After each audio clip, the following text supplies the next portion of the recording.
আমার আত্মা বলে যে আহমদ রাজা তুমি থাকো, আমি চললাম। তো আমি যেই হই না কেন, আমাকে চেয়ারে বসিয়ে রাখা দূরের কথা, কেউ আমার নাম আর নিবে না। হাজরাতের কি অবস্থা জিজ্ঞাসা করবে না, হুজুরের কি খবর জিজ্ঞাসা করবে না, মৌলভী আহমদ রাজা কি অবস্থা জিজ্ঞাসা করবে না। প্রত্যেকটা মানুষ বলবে লাশটাকে সরিয়ে নিয়ে চলো, লাশটাকে সরিয়ে নিয়ে চলো। এখন জিজ্ঞাসা করুন যে এতক্ষণ কে ছিল যার জন্য আমি হুজুর ছিলাম? এতক্ষণ কে ছিল আমার মধ্যে যার জন্য আমি হযরতজি ছিলাম? এখন কে নেই আমার মধ্যে যার জন্য আমি এখন হুজুর নয়, হযরত নয়, পীর নয়, মাওলানা নয়, মুফতি নয়, কিছু নয়, লাশ হয়ে গেলাম? হ্যাঁ, যার থাকার নাম থাকা সে এতক্ষণ ছিল, যার না থাকার নাম না থাকা সে এখন নেই। কে? আরে যার থাকার নাম হলো প্রেজেন্ট, তার নাম হলো আত্মা। যার অনুপস্থিতির নাম হলো মত। যার থাকার নাম হায়াত, যার না থাকার নাম হলো মত। সে কে? সে হলো আত্মা। আত্মা কাকে বলে? আত্মা কাকে বলে? রূহ। রূহ কাকে বলে? তো আল্লাহ তাবারক ওয়া তাআলা কোরআনে কারীমের মধ্যে বলছেন, নবী ইয়াসআলুনাকা আনির রূহ, ये দুনিয়াবাসী মানুষ তোমাকে আত্মা সম্পর্কে জানতে চাইবে যে আত্মা কাকে বলে, আত্মা কোন পদার্থের নাম, আত্মা কোন জিনিসের নাম। নবী তুমি জানিয়ে দাও, কুলির রূহু মিন আমরি রাব্বি, আরে আত্মা হলো আমার আল্লাহ পাকের আদেশের মধ্যে একটা আদেশ। আরে আত্মা হলো আল্লাহ তাবারক ওয়া তাআলার আদেশের মধ্যে একটা আদেশ। তো আদেশকে কি আটকানো যায়? যদি রূহ কোনো পদার্থ হতো, রূহ কোনো জিনিস হতো, রূহ যদি কোনো একটা বস্তুর নাম হতো, ওকে সীসার বক্সে আটকে রাখা যেত, কাঁচের ঘরের ভিতরে ওকে আটকানো যেত। কিন্তু আমার রাসূল কোরআনে কারীমের মধ্যে জানিয়ে দিয়েছেন, কুলির রূহু মিন আমরি রাব্বি, নিশ্চয় নিশ্চয় এই রূহ কোনো পদার্থের নাম নয়, কোনো জিনিসের নাম নয়। রূহ হলো আল্লাহ পাকের নির্দেশগুলির মধ্যে একটা নির্দেশ। তো আল্লাহ পাকের আদেশকে আটকানো সম্ভব নয়। তো পৃথিবীর মানুষ, দুনিয়াতে সবকিছু সাকসেস তখনই হবে যখন আপনার আত্মা শুদ্ধির কাজ সম্পূর্ণ হবে। যদি আপনার আত্মা ঠিক না থাকে তাহলে দুনিয়াতে কোনো জিনিস আপনার চোখে সাকসেস বলে মনে হবে না। দেখুন কোরআন কি বলল, কাদ আফলাহা, সে সাকসেস হয়ে গিয়েছে। কে? আল্লাহ। মান তাজাক্কা, যে নিজের আত্মা শুদ্ধির কাজ সম্পূর্ণ করে নিয়েছে। তো আত্মা শুদ্ধি, এবার দেখুন তাকওয়া, তাকওয়া কাকে বলে, পরহেজগারি কাকে বলে? তো আল্লাহ তাবারক ওয়া তাআলা কোরআনে কারীমের মধ্যে বলছেন, ইন্না আকরামাকুম ইনদাল্লাহি আতকাকুম, আল্লাহ তাবারক ওয়া তাআলার নিকটে সবচেয়ে সম্মানী সেই যার তাকওয়া সবচাইতে বেশি, যার পরহেজগারি সবচাইতে বেশি। দুনিয়াতে এমন কোন রুল নেই যে আল্লাহর দরবারে আরববাসীগণ প্রিয়, আরব ছাড়া বাইরের লোককে আল্লাহ ভালোবাসে না, এ কথা নয়। আল্লাহর কাছে প্রিয় হলো সেই ব্যক্তি যার তাকওয়া সবচেয়ে বেশি। দুনিয়াতে আপনি যেই হন না কেন, যদি আপনার তাকওয়া বেশি না থাকে তো আপনি আল্লাহর দরবারে প্রিয় হতে পারবেন না।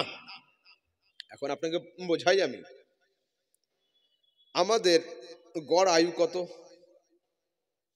60, 70, 80। আমাদের গ্রামে 100 পর্যন্ত লোক পাওয়া যাবে। মোর দ্যান 100 খুব অল্প পাওয়া যাবে, খুব কম। 100+ মানুষ খুব কম। অন্যান্য যুগের পয়গম্বরদের হায়াত লম্বা ছিল এবং অন্যান্য যুগের পয়গম্বরদের উম্মতিদের হায়াতের ডিউরেশন অনেক লম্বা ছিল। প্রশ্ন হলো এই, যদি কেউ টোটো নিয়ে বের হয় আর যদি কেউ হেঁটে বের হয়, দুজনকে পাল্লা দিতে পারবে? টোটোওয়ালা যে লোকটা পায়ে হেঁটে যাচ্ছে ওকে পার করে যাবে, এটা সাধারণ কথা। কিন্তু যে লোকটা পায়ে হাঁটছে ও টোটোকে ওভারটেক করতে পারবে না। একজন সাইকেল নিয়ে বের হলো, একজন 250 সিসির মোটরসাইকেল নিয়ে বের হলো, তো এটা সাধারণ কথা, মোটরসাইকেলওয়ালা সাইকেলওয়ালাকে ওভারটেক করে চলে যাবে, এটা কোনো অসম্ভব নয়, সম্ভব। কিন্তু এটা কি করে সম্ভব হবে? যার সিসি কম, যার সিসি বেশি, ওই সিসি কম নিয়ে বেশি সিসির লোকটাকে ওভারটেক করবে। জান্নাতে কারা যাবে সবচেয়ে আগে? কোন নবীর উম্মত যাবে? রাসূল আকরাম সাল্লাল্লাহু আলাইহি ওয়াসাল্লাম হাদিসের মধ্যে বলেছেন, ইন্নাল জান্নাতা মুহাররামাতুন আলাল আমবিয়া হাত্তা তাদখুলাহা ওয়া মুহাররামাতুন আলাল উমামি হাত্তা তাদখুলা উম্মাতাক। নবী, আল্লাহর জান্নাত সমস্ত নবীদের উপরে হারাম থাকবে যতক্ষণ তুমি তাতে প্রবেশ না করো, আর খোদার জান্নাত সমস্ত নবীর উম্মতির উপরে হারাম থাকবে যতক্ষণ তোমার উম্মতি তাতে প্রবেশ না করে।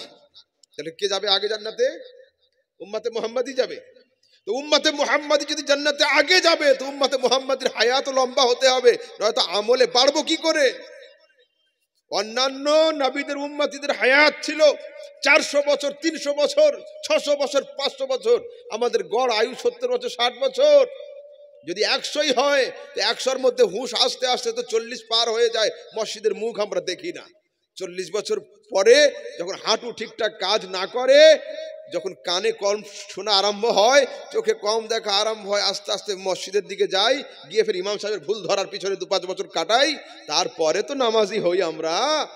তো এই অল্প সময়ের এই সংক্ষিপ্ত ডিউরেশন নিয়ে আমরা ওই লম্বা লম্বা হায়াতওয়ালাদেরকে ওভারটেক করব কি করে?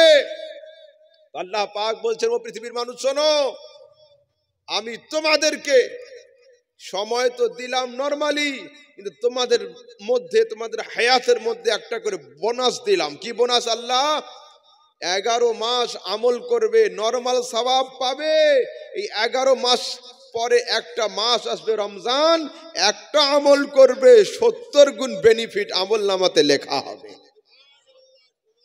তাহলে আমল বাড়ছে কিনা? কিন্তু এই 70 নিয়ে তো 700-কে ওভারটেক করা যায় না। যার কাছে 700 আছে, আমার কাছে 70 আছে, তো 70 নিয়ে 700-কে তো ওভারটেক করা সম্ভব নয়। তো আল্লাহ হবে কি করে? তা বলছে, শোনো, এই রমজান মাসের মধ্যে একটা রাত রাখছি, লাইলাতুল কদর। লাইলাতুল কদরে খায়রুম মিন আলফে শাহর।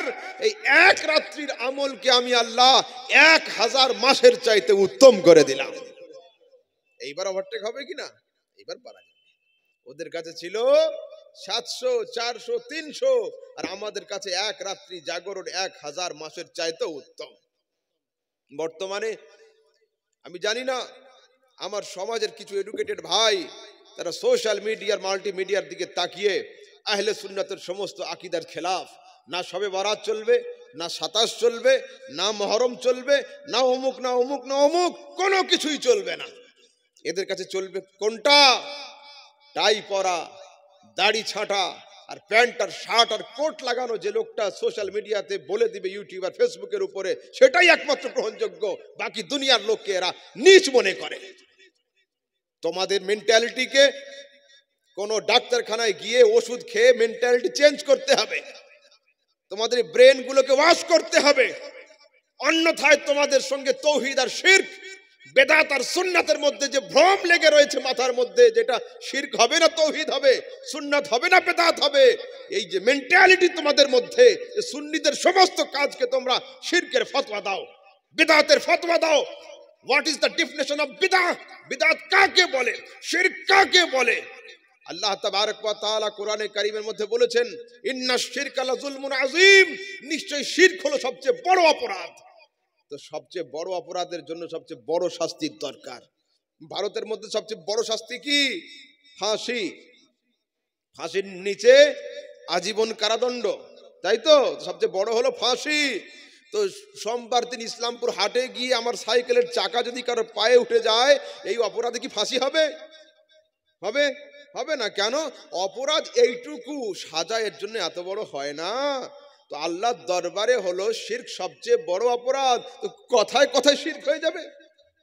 না না না, শিরক আলু পটলের দামে বিক্রি হয় না। সেজন্য খবরদার, আহলে সুন্নাত ওয়াল জামাতের দিকে আঙ্গুল উঁচু করাকে বন্ধ করুন। তো আল্লাহ পাক কি বললেন? কাদ আফলাহা, সে সাকসেস হয়েছে। কে? আল্লাহ।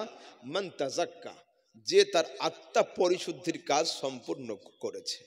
এবার আসুন আপনাকে একটা জিনিস বোঝাই।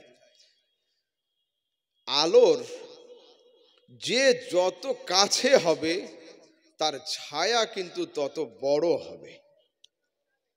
মোবাইলের ফ্ল্যাশ, যখন কারেন্ট চলে যাবে, মোবাইলটা ঘরের ভিতরে জ্বালাবেন, ফ্ল্যাশটা জ্বালিয়ে এইভাবে করে ধরবেন, একটা আঙ্গুল দিবেন দূর থেকে, তো বড় হয়ে আঙ্গুলটা ওয়ালের উপরে ছায়া পড়বে। আর যদি আঙ্গুলটাকে সরিয়ে ফ্ল্যাশের কাছে নিয়ে আসেন বা যদি ফ্ল্যাশটাকে চেপে ধরেন, তো আপনার আঙ্গুলের ছায়াতে পুরো ঘর ভর্তি হয়ে যাবে, তাই না? কি বোঝা গেল? যে যত আলোর কাছে থাকে তার ছায়া তত বড় হয়। তো আল্লাহ তাবারক ওয়া তাআলা নূর, আল্লাহু নূরুস সামাওয়াতি ওয়াল আরদ, আল্লাহ মুনাব্বিরুস সামাওয়াত, এই আকাশ জমিনকে উজালা করনে वाला নূর হলো খোদার নূর।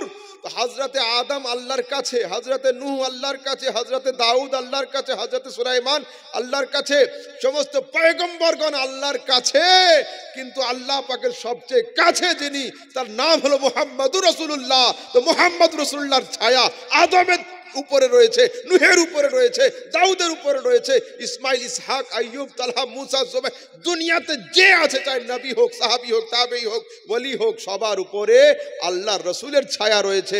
সেই জন্য আল্লাহ তাবারক ওয়া তাআলা কোরআনে কারীমের মধ্যে যে বাক্য, যে শব্দ নিজের জন্য ইউজ করেছেন, কি আলহামদুলিল্লাহি রাব্বিল আলামিন, আমি আল্লাহ রব্বুল আলামিন, সেই শব্দ আমার নবীর জন্য রেখেছেন। ওয়ামা আরসালনাকা ইল্লা রাহমাতাল লিল আলামিন, আয় মুস্তাফা, আমি হলাম চন্দ্রের খোদা, তুমি চন্দ্রের রহমত, আমি সূর্যের খোদা, তুমি সূর্যের জন্য রহমত, আমি আদমের খোদা, তুমি আদমের জন্য রহমত, আমি নূহের খোদা, তুমি নূহের জন্য রহমত, আয় মুস্তাফা, আমি খোদা যার যার জন্য রহমত, তুমি তা, আমি খোদা যার যার জন্য সৃষ্টিকর্তা, এবং রব তুমি তার তার জন্য রহমত। আয় মুস্তাফা, লাস্ট অ্যান্ড ফাইনাল হলো এটা যে খোদার খোদাই যতদূর পর্যন্ত বিস্তীর্ণ, আমার নবীর রহমত ততদূর পর্যন্ত বিস্তীর্ণ। ঠিক আছে? যতদূর পর্যন্ত খোদার খোদাই বিস্তীর্ণ, ততদূর পর্যন্ত আমার রাসূল সাল্লাল্লাহু আলাইহি সাল্লামের রহমত বিস্তীর্ণ। একবার দুরূদ শরীফ পাঠ করুন। আল্লাহুম্মা সাল্লি আলা সাইয়্যিদিনা মাওলানা মুহাম্মদ ওয়া আলা আলি সাইয়্যিদিনা মাওলানা মুহাম্মদ সাল্লাল্লাহু আলা মুহাম্মাদিন সাল্লাল্লাহু আলা মুহাম্মদ হরদম জবা से कालो पाक नामे मोहम्मद हरदम जबा से कालो शफियाना मोहम्मद अल्लाहुम्मा सल्ले अला सय्यिदिना मौलाना मुहम्मद वाला आले सय्यिदिना मौलाना मुहम्मद सल्लल्लाहु अला मुहम्मदी सल्लल्लाहु अला मुहम्मद हरदम जबा से कालो पाक नामे मोहम्मद हरदम जबा से कालो शफियाना मोहम्मद सल्लल्लाहु अलैहि वसल्लम। দেখুন, আমি খুব তাড়াতাড়ি শেষ করব, সেই জন্য আমি তাড়াতাড়ি করছি। আমার সাবজেক্ট 2-4টে টপিকের উপরে আলোচনা করছি, শুনুন। প্রশ্ন হলো এই, পয়গম্বরের শানে কিঞ্চিত পরিমাণ কটূক্তি, কিঞ্চিত পরিমাণ বেয়াদবি, কুফর হয়। আমার আপনার বাড়িতে ফকির আসে না, আসে না? সব সময় আটানা চারানা দিয়ে ফিরিয়ে দিই, না মাঝে মধ্যে তাদের আবদারে দুটো কিছু খেতেও দিই? সবসময় আটানা চারানা দিয়ে আমরা ঘুরিয়ে দিই না, মাঝে মধ্যে খুব আবদার করলে আমরা অল্প কিছু খেতেও দিই আপন সামর্থ্য অনুযায়ী। বাংলাদেশের একজন মাওলানা বলছেন, আয়েশার বাড়িতে ফকিরের ভিক্ষাও নেই, ফকিরের ভিক্ষাও জোটে না। বলুন, আয়েশা কে? বালুমাটির আয়েশা? নসিপুরের আয়েশা? আরে না, আপনার আম্মা আমার আম্মা নয়, আমার মা আপনার মা নয়, কিন্তু এমন আয়েশা যিনি রসুলের স্ত্রী, কোরআন যাকে দুনিয়ার সমস্ত মুমিনদের মা বানিয়ে দিয়েছে। সুবহানাল্লাহ সুবহানাল্লাহ। তিনি 1-2 নয়, 3 লক্ষ হাদিসের হাফেজা ছিলেন। জি বেশক। বর্তমান সময়ে 10টা সূত্র তো ছেলেরা মুখস্থ ঠিক মতো করতে পারে না। a+b² সূত্র যাইতাই করে মার খেয়ে মুখস্থ হলো, কিউবের সূত্রে কি আর মুখস্থই থাকে না। আর হযরতে আয়েশা 3 লক্ষ হাদিসের হাফেজা, নবীর স্ত্রী। তো তার সম্পর্কে বাংলাদেশের বক্তা বলছে আয়েশার বাড়িতে। হায় আফসোস, তোদের কাছে কি একটু আদব বলে নেই? পয়গম্বর স্ত্রী সম্পর্কে, নিজেদের মা সম্পর্কে হযরত শব্দটা মুখে আসে না। আয়েশার বাড়িতে আবার কি বলছে, একজন মানুষের খেতে দেওয়ার সামর্থ্য হয়নি 11 জন স্ত্রীর এবং হযরত মুহাম্মদ সাল্লাল্লাহু আলাইহি সাল্লামের। নবীর বাড়িতে একজন ফকিরের ভিক্ষাও ছিল না। আর আমার যুবকরা ইয়ারফোন লাগিয়ে কাজের ফাঁকে দোকানে মাকানে বসে বসে এই সমস্ত বক্তাদের ওয়াজ খুব আনন্দ করে শোনে। আর ইসলামপুর বাস স্ট্যান্ডের বড় বড় মোবাইলের দোকান আর অমুকার দোকানদার, তারা এখন বড় বড় সব আহলে হাদিস হয়ে বসে রয়েছে। আর সকাল সন্ধ্যায় আমাদেরকে দেখে আর মনে মনে এই করে, এরা কিছুই জানে না। শোনো, বারবার সাক্ষাৎ হওয়ার কারণে যদি কেউ কাউকে কিঞ্চিত ধারণা করে, এই ধারণা মক্কার কাফেরদের ধারণা। মক্কার কাফেররা এই কথাই বলতো, আব্দুল্লাহর ছেলে মুহাম্মদ নবী হবে কি করে? ওকে মানবো কেন? ওকে তো বাজারে আমরা প্রত্যেকদিন সকালে দেখি, ওর স্ত্রীও আছে, ছেলে মেয়ে রয়েছে, সে আবার নবী হবে কি করে? আমি আগেই বলেছিলাম মেন্টালিটি চেঞ্জ করুন। নবীর বাড়িতে ফকিরের ভিক্ষা ছিল না। হায় আফসোস। আসুন, আমি মোল্লার কথা দিয়ে ফয়সালা দেব না, আমি আল্লাহর কোরআন দিয়ে ফয়সালা দেব। বেশক সুবহানাল্লাহ। বলুন কোরআনে কারীমের সূরা আহজাব, সূরা আহজাব আছে না? এই কোরআনে আছে। তো আল্লাহ তাবারক ওয়া তাআলা বলছেন, ইয়া আইয়ুহাল্লাযিনা আমানু, হে ঈমানদারগণ, লা তাদখুলু বুয়ুতান নাবিয়্যি ইল্লা আন ইউযানা লাকুম ইলা তুআমিন। হে ঈমানদারগণ, বিনা দাওয়াতে নবীর বাড়িতে কেউ প্রবেশ করবে না। ওয়াইদা দুঈতুম ফাদখুলু, নবী যখন ডাকবেন বা দাওয়াত দিবেন নবীর বাড়িতে প্রবেশ করো। ফাইজা তুইমতুম ফান্তাশিরু, আর নবীর বাড়িতে গিয়ে যখন পেট ভরে খাওয়া হয়ে যাবে তখন বিলম্ব না করে বাড়ি ফিরে চলে এসো।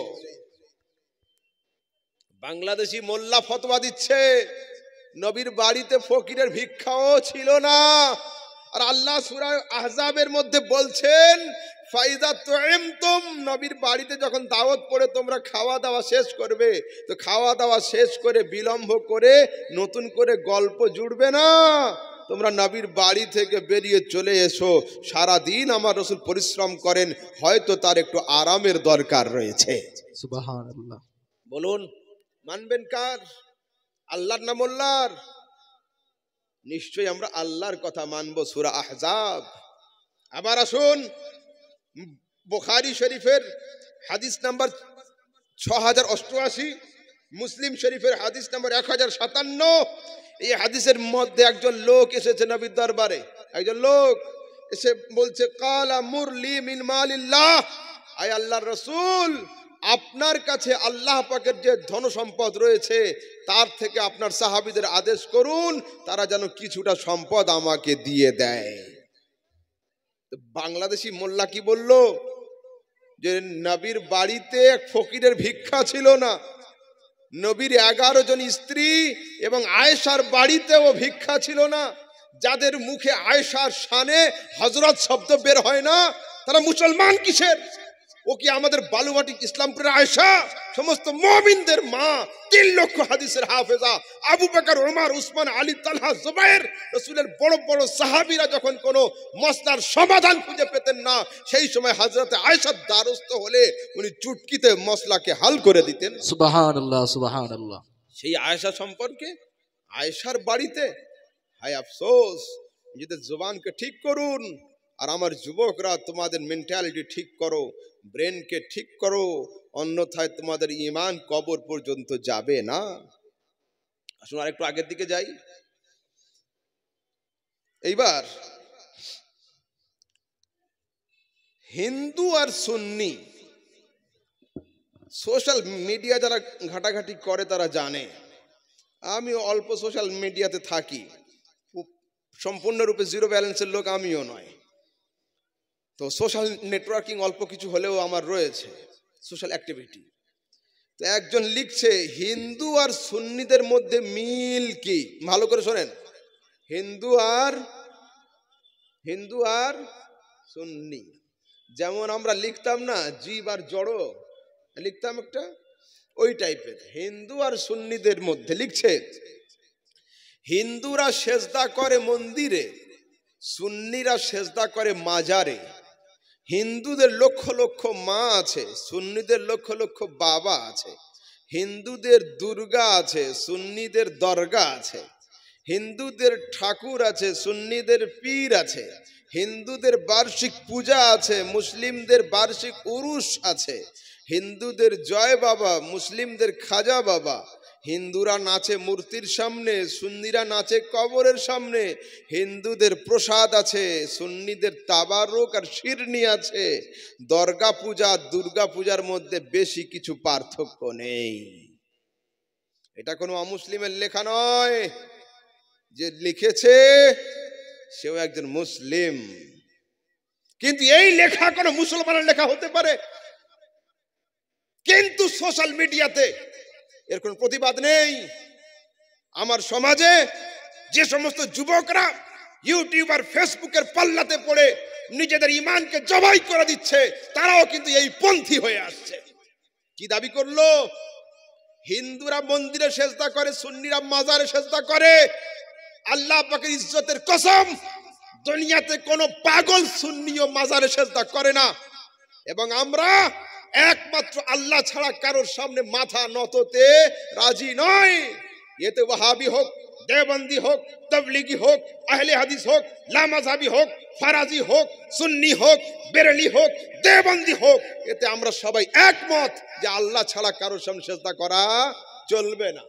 এতে আমরা সবাই একমত। ও জামাতে ইসলামী হোক বা তবলিগি জামাত হোক বা আমি হই আর যেই হোক, আমরা সবাই এতে একমত যে আল্লাহ ছাড়া কারোর সামনে সেজদা করা চলবে না। কিন্তু তাদের স্বতন্ত্র কোনো পুস্তক নেই, স্বতন্ত্র কোনো কিতাব নেই।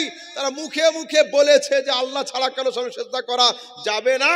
আর আমরা এত সেজদা বিরোধী, আল্লাহ ছাড়া কারোর সামনে সেজদা করার এত বিরোধিতা করি। আমরা স্বতন্ত্র আমাদের ইমাম আহলে সুন্নাত আলা হযরত 1400 হিজরির মহান মুজাদ্দিদ, কম বেশি 1000 পুস্তকের রাইটার, 70টা ভাষার পণ্ডিত ইমাম আহমদ রাজা খান সরাসরি পুস্তক লিখেছেন আজ-জুবদাতুজ জাকিয়া ফি তাহরিবে সুজুদি তাহিয়া। এই গ্রন্থের মধ্যে 70টা হাদিস এবং 150টা ফতোয়া দিয়ে প্রমাণ করিয়েছেন যে আল্লাহ ছাড়া দ্বিতীয় কারোর সামনে সেজদা করা চলবে না। জি সুবহানাল্লাহ। এরপরেও তোমাদের আঙ্গুল ওঠে আহলে সুন্নাতের দিকে। শুনুন, বক্তব্যে আমার সবসময় ব্যালেন্স বরাবর থাকে। যারা আহলে সুন্নাত নয় এটা তো তাদের বললাম, কিন্তু সুন্নিদের কি আমি ছাড়বো নাকি? না না না, ও নীতি আমার কাছে নেই। আমার কাছে ব্যালেন্স বরাবর। ভুল যেটা ভুল, যদি আমার কোনো ভুল হয়ে থাকে বলতে হবে, নিজেদের মধ্যে বলা বলি করলে তবে সংশোধন হবে। সুন্নিদের কিছু পীর সাহেব উঠেছে, এরা পীর নয়, পীর নামের ক্ষীর। এরা বলছে যে 3টে জায়গায় সেজদা করা চলবে, বাবা মাকে সেজদা করা চলবে, পীরকে সেজদা করা চলবে, আর পীরের কবরকে সেজদা করা চলবে। আরে শুনুন, যদি কেউ বিষ পান করে ও নিজে মরবে, যদি বিষ খায় তো নিজে মরে, বিশ্বাস খেলে বংশ মরে। এই সমস্ত পীর সাহেবরা সুন্নিয়াতের বিশ্বাস খেয়ে ফেলেছে, সেই জন্য আজ তাদের জন্য আমার সুন্নিয়াত কলঙ্কিত হয়ে যাচ্ছে, আমার সুন্নিয়াত কলঙ্কিত হয়ে যাচ্ছে। আল্লাহ পাকের ইজ্জতের কসম, এই রকম দাবি যদি কেউ করে যে মাকে সেজদা করা চলবে, বাপকে সেজদা করা চলবে, মাজারে সেজদা করা চলবে, পীরের সামনে সেজদা করা চলবে, আজ গোলাম সামদানির বেটা স্টেজে বলে যাচ্ছে ওকে আমরা পীর মানি না, ওর হাতে মুরিদ হওয়া হারাম রয়েছে। ব্রাদার ইসলাম, ওর হাতে মুরিদ হওয়া চলবে না, ও যত বড় পীর হোক, যত বড় পীর হোক। এটা আমাদের আকীদা নয়। তারপরে কি বলছে?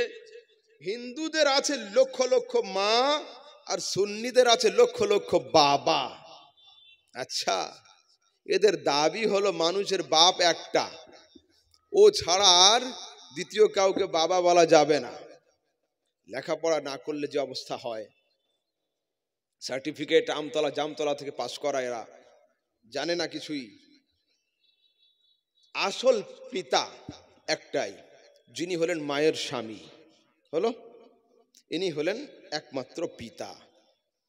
বাকি অন্য কাউকে আর আব্বা বা বাবা বলা চলবে কি চলবে না, মশলা এই জায়গাতে, মশলা এই জায়গাতে যে আর কাউকে কিছু বলা চলবে কি চলবে না। দেখুন, তোমাদের খাজা বাবা মানতে হবে না, দরকার নেই। অন্য কাউকে মানতে হবে না, দরকার নেই।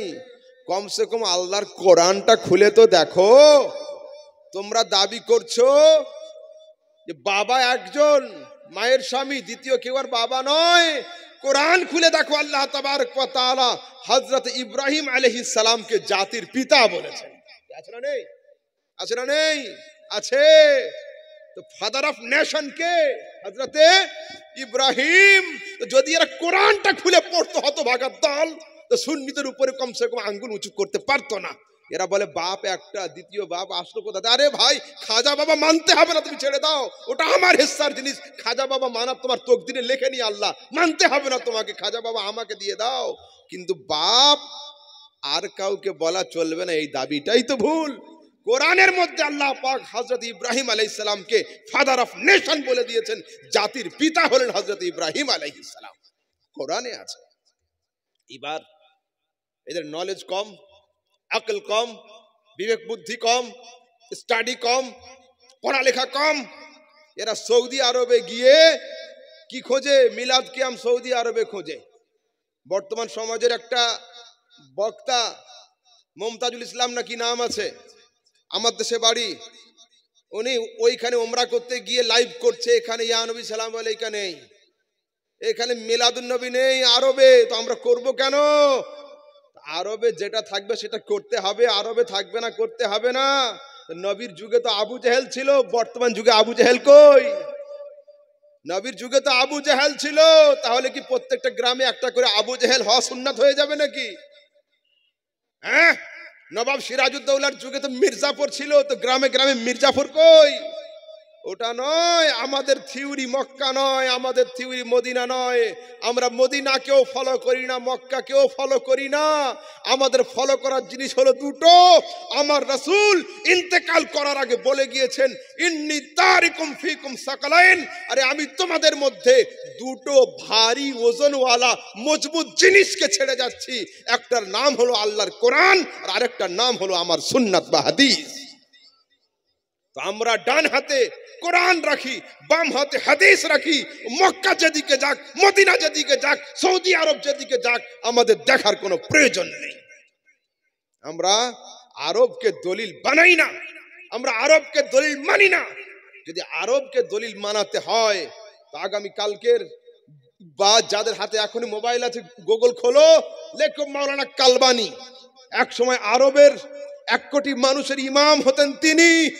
সেই মাওলানা কালবানি এখন ইমামতি ছেড়ে দিয়ে সরাসরি সিনেমা জগতে এসে হাফ প্যান্ট পরা ছবি, এবং আরবে যেটা জুয়ার আড্ডা খোলা হয়েছিল, ওই জুয়ার আড্ডা ঘরে গিয়ে সবচেয়ে প্রথম তাস হাতে নিয়ে সেই লোকটা জুয়া খেলাকে উদ্বোধন করেছিল। এই তো অবস্থা তোমাদের। আসুন আবার একটু আগের দিকে যাই। এদের আছে, হিন্দুদের আছে ঠাকুর, মুসলিমদের আছে পীর। বলো যাবেন কোথায়? দেখুন, কথা হলো এই, মানুষ কোরআনে আছে না, সূর্য কোরআনে আছে না। আমি একটু ক্লিয়ার করছি। জ্বর হলে কি ওষুধ খাই? মোটামুটি আমরা সবাই প্যারাসিটামল, ক্যালপল, এগুলো নর্মাল, তাই না? সবাই আমরা জানি।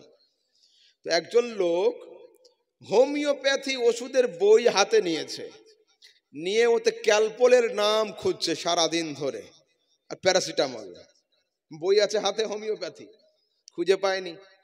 আর আরেকজন লোক অ্যালোপ্যাথ ওষুধের বই হাতে নিয়ে ও আর্নিকা খুঁজছে আর মন্টানা চায়না খুঁজছে, ওতে পাবে? পাবে না। কেন? হোমিওপ্যাথি ওষুধের বইয়ে হোমিও ওষুধের নাম থাকবে, অ্যালোপ্যাথির নাম থাকবে না। অ্যালোপ্যাথ ওষুধের বইয়ে অ্যালোপ্যাথি নাম থাকবে, হোমিও ওষুধের নাম থাকবে না। তো আরে পীর তো ফার্সি শব্দ, কোরআন হলো আরবি বই, তো পীরের নাম কোরআনে থাকবে কি করে? হয় এরা মূর্খ নয় জালিয়াত, দুটোর মধ্যে যে কোনো একটা। যদি এরা না জেনে এই কথা বলে থাকে তাহলে মূর্খ, যদি জানা সত্ত্বেও বলে তো এরা হলো জালিয়াত, লোককে ধোঁকা দিচ্ছে। সূর্য চন্দ্র কোরআনে নেই, উত্তর দক্ষিণ পূব পশ্চিম কোরআনে নেই। কোরআনে আছে শামসুন মানে সূর্য, কামারুন মানে চন্দ্র, মাশরিক মাগরিব শিমাল জুনুব। মানুষ শব্দ কোরআনে নেই, ইনসান শব্দ রয়েছে। তো ঠিক তেমন পীর শব্দ কোরআনে থাকবে কেন? পীর তো ফার্সি শব্দ, কোরআন হলো আরবি ডিকশনারি। তোমরা কোরআনে যদি খুঁজতে যাও, মুর্শিদ শব্দ খোঁজো কোরআনে আছে কিনা, সত্যি কথা বলো। তোমাদের হাফেজকে ডেকে আনো, বসাও আমার সামনে। কোরআনের মধ্যে যদি বলে মুর্শিদ শব্দ নেই, তাহলে যা শাস্তি হবে আমার। আর যদি বলে মুর্শিদ আছে, তাহলে কোনো শাস্তি নয়, আজ থেকে সুন্নি হয়ে যাও। আর একটু আগের দিকে চলুন। যখন শবে বারাত আসে, কি আসে? শবে বারাত। এদের তখন ব্যথা নতুন করে শুরু হয়। শবে বারাত হাদিস কোরআনে নেই। আরে বাবা, যদি যুবকরা ফ্রি ফায়ার আর পাবজিকে বাদ দিয়ে কোনো একটা বাহানাতে মসজিদে যুক্ত হয়ে মসজিদে এসে 2 ঘন্টা আল্লাহ বিল্লাহ করে, এতে ক্ষতি কি আছে? শবে বারাতে ক্ষতিটা কি আছে? আছে না নেই? আলহামদুলিল্লাহ। ইন্না আনজালনাহু ফি লাইলাতিন মুবারাকাতিন, এই লাইলাতুন মুবারাকাতুন বাক্যের অনুবাদ যদি করা হয়, তৈরি হয়ে যাবে শবে বারাত।